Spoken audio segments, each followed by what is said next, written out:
वाराणसी की तंग गलियों में एक छोटा सा घर था। दीवारें काई से भरी थीं। छत पर एक पुराना पंखा धीरे धीरे घूमता था, जैसे उसे भी थकान हो गई हो। उस घर में रहता था सोहन, 15 साल का एक लड़का, जिसकी आंखें थीं लेकिन जिनमें रोशनी नहीं थी। जन्म से अंधा।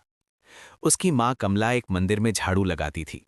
सुबह 4 बजे उठती, अंधेरे में ही घर से निकलती और रात को थकी हारी लौटती। बाप नहीं था। 3 साल पहले एक सड़क हादसे में चला गया था। उस हादसे में सोहन भी था। बाप गया और सोहन की आंखों में जो थोड़ी बहुत रोशनी बची थी, वो भी उसी रात हमेशा के लिए बुझ गई। लेकिन सोहन ने एक काम किया जो शायद कोई और नहीं करता। उसने अंधेरे को अपना दोस्त बना लिया। गली में एक चाय की दुकान थी, नत्थू काका की। छोटी सी, धुएं से भरी, टूटी बेंचों वाली।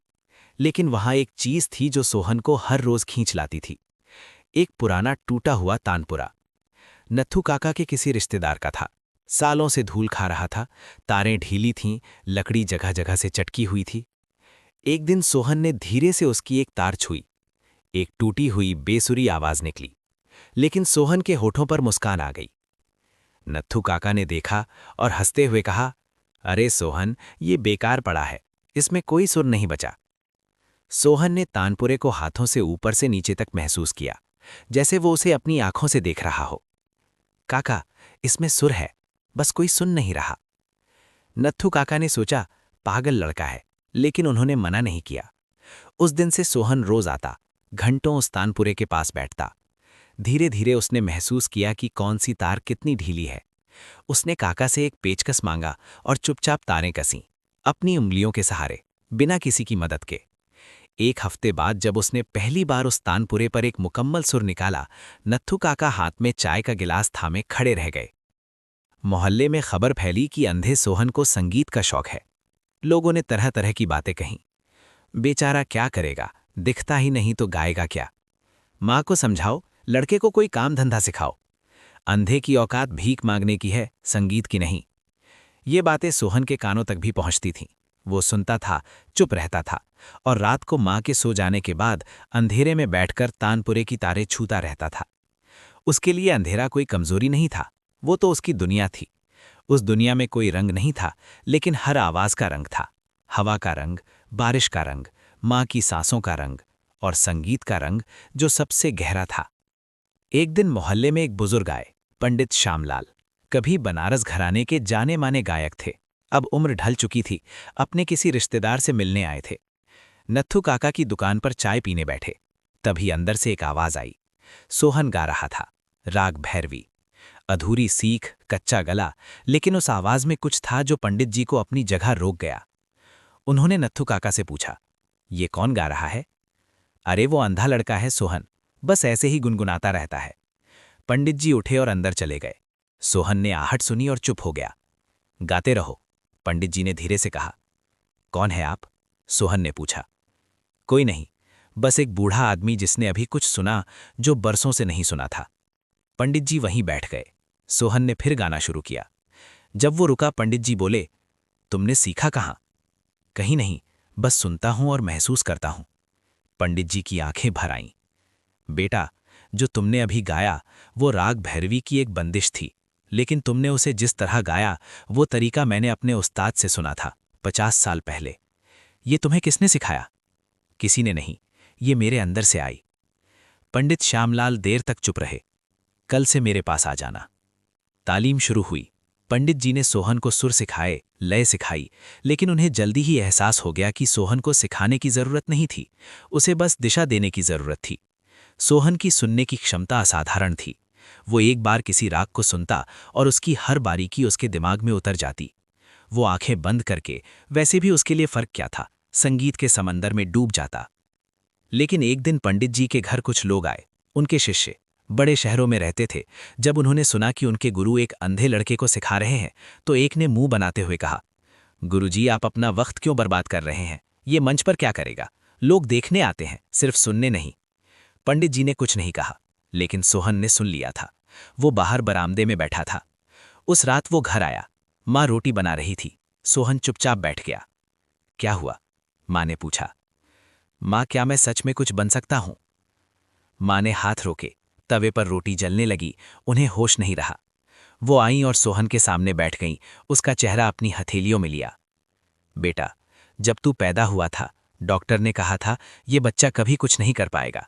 मैंने उस दिन एक ही बात सोची थी, डॉक्टर गलत है। आज भी यही सोचती हूं, जो लोग कह रहे हैं वो गलत हैं। सोहन के आंखों से आंसू बहे, वो आंसू जो देख नहीं सकती थीं लेकिन महसूस सब कुछ कर सकती थीं। 6 महीने बाद बनारस में गंगा संगीत महोत्सव हुआ। पूरे उत्तर भारत से कलाकार आए। ये कोई छोटा मंच नहीं था। गंगा के किनारे, खुले आसमान के नीचे, हजारों लोगों के बीच पंडित जी ने सोहन का नाम भेजा। आयोजकों ने जब जाना कि वो अंधा है तो एक ने फोन पर कहा, पंडित जी, हम सम्मान करते हैं आपका, लेकिन ये बड़ा मंच है, कोई असुविधा न हो। पंडित जी ने फोन रख दिया। सोहन, तुम जाओगे, और अगर वो मना कर दे तो हम वहां जाकर मना करवाएंगे। महोत्सव के दिन शाम को गंगा किनारे हजारों दिए जल रहे थे। हवा में धूप और फूलों की खुशबू थी। मंच पर एक के बाद एक कलाकार आए। जब सोहन का नाम पुकारा गया, हॉल में एक अजीब सी कानाफूसी हुई। एक लड़का 15 साल का, सफेद कुर्ता पहने, हाथ में किसी का सहारा लिए धीरे धीरे मंच पर आया। उसकी आंखें सीधी थीं, लेकिन उनमें वो चमक नहीं थी जो आंखों में होती है। भीड़ में से किसी ने कहा, अरे ये तो अंधा है। सोहन रुका। उसने सुन लिया था, लेकिन उसने मुड़कर नहीं देखा, क्योंकि वो देख नहीं सकता था, और शायद इसीलिए वो डरा भी नहीं। उसने बस एक गहरी सांस ली, आंखें बंद की, हालांकि उसके लिए खुली और बंद में फर्क नहीं था, और गाना शुरू किया। पहला सुर जब गंगा के किनारे हवा में घुला, लोगों की कानाफूसी धीरे धीरे बंद हो गई। दूसरे सुर तक पहुंचते पहुंचते भीड़ में सन्नाटा था। तीसरे सुर पर एक बुजुर्ग महिला की आंखों से आंसू बहने लगे। वो जानती भी नहीं थी क्यों। सोहन गाता रहा। उसकी आवाज में वो सब था जो उसने जिया था। बाप का जाना, माँ की थकी हुई सांसें, मोहल्ले के ताने, अंधेरे की वो रातें जब वो अकेला तानपुरा बजाता था। वो आवाज सिर्फ कानों तक नहीं पहुंची, वो सीने तक उतरी।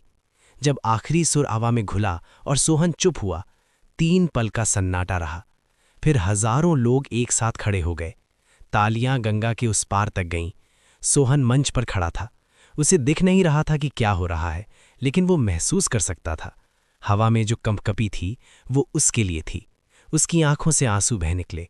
वो आंसू देख नहीं सकते थे, लेकिन उस रात उन्होंने सब कुछ महसूस कर लिया था। मंच के पीछे पंडित श्यामलाल खड़े थे। उनके हाथ जुड़े थे। वो ऊपर आसमान की तरफ देख रहे थे। उनके एक शिष्य ने, वही जिसने कहा था वक्त बर्बाद मत करो, आकर उनके पांव छुए। गुरुजी, माफ करना, मैं गलत था। पंडित जी ने कुछ नहीं कहा, बस मुस्कुराए।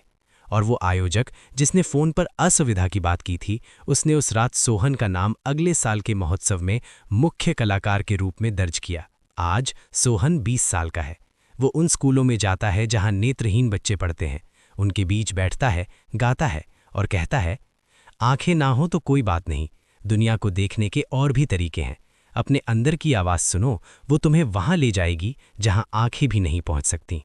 आज अपने आसपास नजर डालिए, कोई सोहन आपके इर्द गिर्द भी होगा। किसी को बस एक नजर चाहिए, तरस की नहीं, यकीन की।